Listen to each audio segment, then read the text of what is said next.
আজ বলবো উড়িষ্যার টোটা গোপীনাথের মন্দিরের এক অলৌকিক কাহিনী, যা শুনলে আপনাদের শরীর শিহরিত হয়ে যাবে, মন ভক্তিতে গদগদ হয়ে যাবে, অবাক হয়ে যাবেন সেই অলৌকিক কাহিনী শুনলে। সেই মন্দিরের এক বয়স্ক পুরোহিত ছিলেন।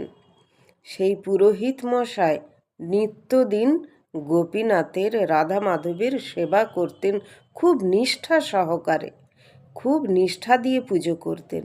কিন্তু কালের নিয়মে তার বয়স বাড়ছে, তার শরীর ক্রমশ খারাপ হচ্ছে। তিনি কোমরের ব্যথায় ভোগেন, পায়ের ব্যথায় ভোগেন, তাই তিনি বেশিক্ষণ দাঁড়িয়ে থাকতে পারেন না। ঠাকুর একটু উঁচুতে থাকেন। তিনি প্রত্যহ ঠাকুরজিকে শৃঙ্গার করান। তিনি চন্দন লেপেন, ঠাকুরকে সুন্দর করে চন্দন দিতে হয় প্রত্যহ।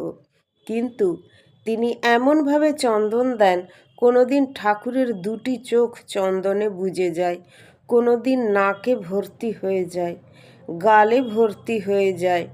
তো ভক্তরা দেখতে এসে বলেন যে এইভাবে আমাদের ঠাকুরকে দেখতে ভাল লাগছে না, আপনারা পুরোহিতকে বদলান।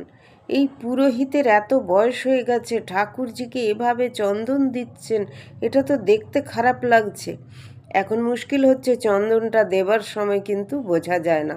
চন্দন শুকিয়ে যাওয়ার পর দেখায় যায় যে পুরো সাদা হয়ে গেছে, তাই চোখের ওপর, নাকের ওপর যখন পড়ে পুরো বুজে যায়, সাদা হয়ে যায়। দূর থেকে দর্শনার্থীরা দেখলে তাদের খারাপ লাগে। তখন মন্দিরের কমিটি তারা পুরোহিতকে বলেছেন, ঠিক আছে, তোমায় পুজো করতে হবে না, আমরা এক অন্য পুরোহিত দেখেছি। পরের দিন সেই নতুন পুরোহিত এসে ঠাকুরজির পুজো করে গেছেন। সেই দিন রাত্রে এই বয়স্ক পুরোহিতকে স্বপ্নাদেশ করেছেন গোপীনাথ। তিনি স্বপ্নাদেশ করে বলছেন, তুমি কেন আমার পুজো করতে এলে না?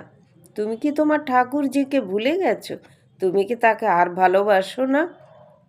তখন পুরোহিত বলছেন, কেন বলছেন প্রভু এ কথা? আপনি তো জানেন প্রভু, আমার পায়ের ব্যথা, কোমরে ব্যথা, আমি সেবা করতে পারছি না।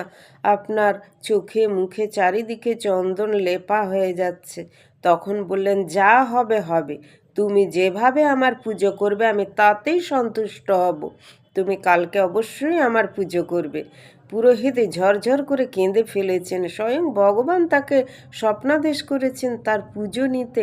তিনি আনন্দিত চিত্তে ভোরবেলা স্নান করে চলে গেছেন মন্দিরে পুজো দিতে। মন্দিরে যখন তিনি পুজো করছেন, আস্তে আস্তে চন্দন বেটেছেন, ঠাকুরকে শৃঙ্গার করাবেন, ঠাকুরকে পোশাক পরাবেন, চন্দন দেবেন।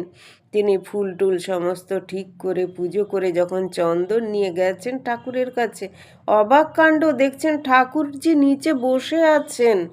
তিনি অবাক হয়ে গেলেন যে ঠাকুরজি এত উঁচুতে থাকেন, তার চন্দন লেপতে গিয়ে কোমরে ব্যথা হয়, কষ্ট হয়।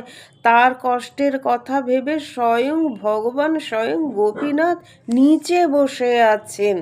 তিনি অবাক হয়ে গেলেন এবং হাউ হাউ করে কেঁদে ফেললেন, প্রভু তুমি এত দয়াময়, তোমার আমার প্রতি এত করুণা, এত দয়া প্রভু।